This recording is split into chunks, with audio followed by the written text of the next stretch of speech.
টাকা চামড়া এগুলো ফালাই দেয় কোরবানিতে, ফালাই দিতেছে পাবলিক। 2000 টাকা, আমরা 2500 3000 টাকাও চামড়া কিনছি, আর এখন আপনি 200 টাকা হইলে চামড়া পাওয়া যায়। ওই চামড়া আমি এই চামড়া কিনি, প্রস্তুতি আমরা টাকা পয়সাই পাইনি ক্যানাডিয়ালার থেকে।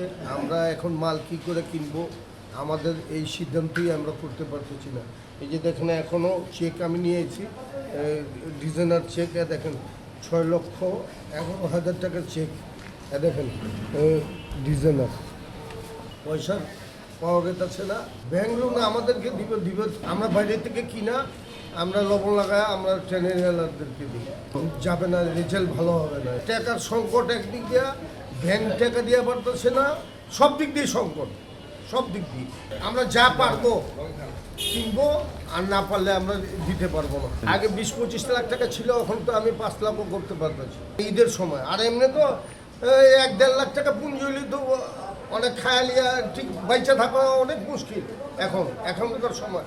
আজকে এই যে সরকার থাকতে না, এই বিগত আজকে 15 বছর ধরে এইভাবেই চলতেছে। নাইলে চামড়ার ব্যবসা তো, চামড়া, পাট, চা পাতা, এই 3টা বাংলাদেশের খুব মূল্যবান জিনিস ছিল।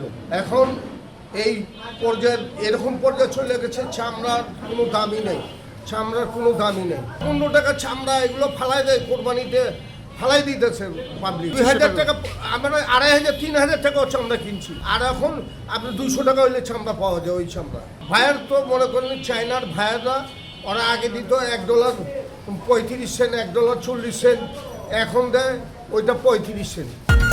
আরে ঈদ লাগছে মনে, খুশির জোয়ার সবখানে, আরে ঈদ লাগছে মনে, বিকাশ পেমেন্ট সবখানে।